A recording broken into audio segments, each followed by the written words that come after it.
Okay, hello everybody. This is a wrap up for the week two comments readings about the generations. Week two Korten essays.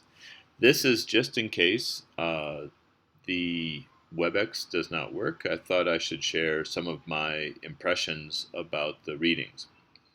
So, in general, as with the first week, I thought that the level of description was quite strong in terms of being able to describe the four generations that Korten was writing about. And most of you did a good job of also describing activities in World Vision Mongolia that related to the different generations. I'm not going to talk about individual essays here, but I did see some interesting patterns that I would like to share. First of all, it was very easy for most of the writers to identify first and second generation activities in World Vision Mongolia.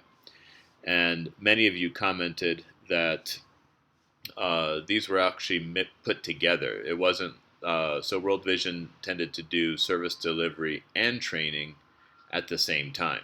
And so these were kind of mixed together. It was much harder for most people to identify or classify correctly third and fourth generation approaches. I think, as many of you noted, these are relatively new in World Vision programming.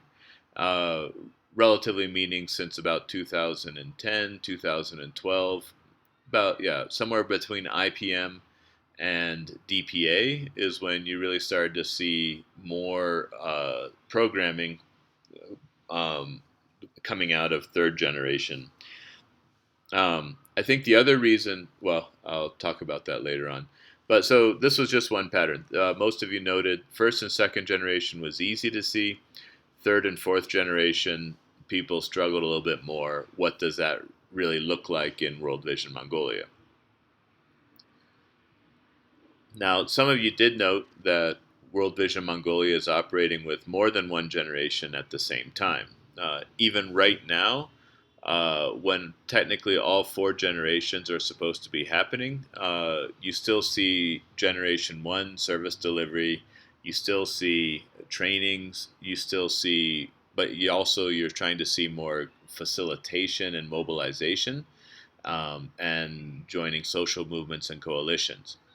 So, but I have some contention for why you see more than one generation at the same time. One is that old generations tend to linger. So, what I mean by that is when you're doing an ADP program and you develop a service delivery component, uh, it, you don't just suddenly change that one day. You have a project cycle of 5 years or 15 years that you're operating under, and these activities don't just go away because the Global Center has decided they're going to do a new thing. So we tend to have new things come down, but old things still needing to be implemented, and that creates some of this doing more than one thing at the same time. As a couple of you noted, beneficiaries generally also prefer older generation models. They like receiving things. So if you went to a farmer in a community and said to them, "Hey, would you prefer that I give you this tractor, or would you like to attend this facilitation about how we can get tractors?" Chances are pretty good the community farmer is going to say, "I want the tractor." So this is also a tension that World Vision has, even and NGOs in general, is that beneficiaries will often want the older generation approaches, even though the NGO would prefer more sustainable uh, third and fourth generation approaches. The third reason why we tend to do more than one at the same time, and I've noticed this, is that we tend to have systems that were set up based on an earlier time, and those systems don't generally adapt as fast as our programming models does. And I'm going to pick on finance here a little bit as one of these systems. Our finance systems in World Vision are set up to channel large amounts of money straight down to beneficiary level. Um, they're not, which is a first generation model. So the system is set up well for when World Vision wants to build a school. Uh, the finance system is not so well set up for partnering, to give money to other organizations for them to implement activities. Especially as you go up into the fourth generation, our finance systems aren't adapted for that. They're adapted for a certain type of thing. So anyway, that's just a comment that I think you would see these more than one generation at the same time. Not only because it's considered a sustainable and holistic targeting approach, but because you tend to have these three dynamics in place. A third comment I would make is that is about LEAP and DPA and IPM and so many of these acronyms that World Vision likes.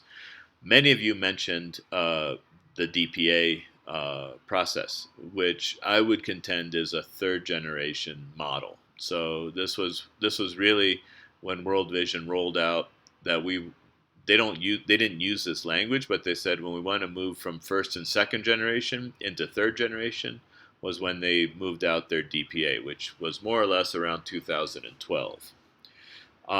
Leap 3 is just coming on board now, and I would have been interested in more analysis from the writers about is Leap 3 a third generation approach, or is Leap 3 actually a fourth generation, or is it something in between?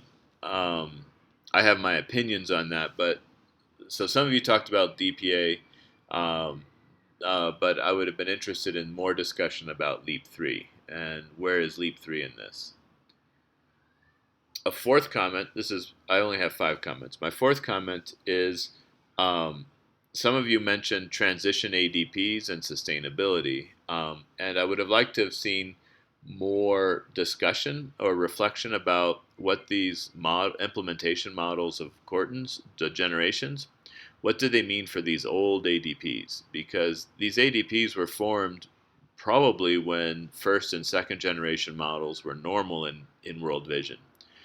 But now suddenly we're talking about third and fourth generation models and sustainability in DPA or Leap 3.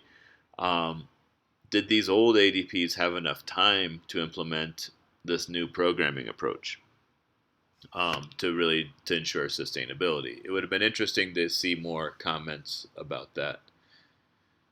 And finally, many of you talked about sponsorship as being a first generation approach, which I agree is usually the case. And many of you made the claim that advocacy is a fourth generation model.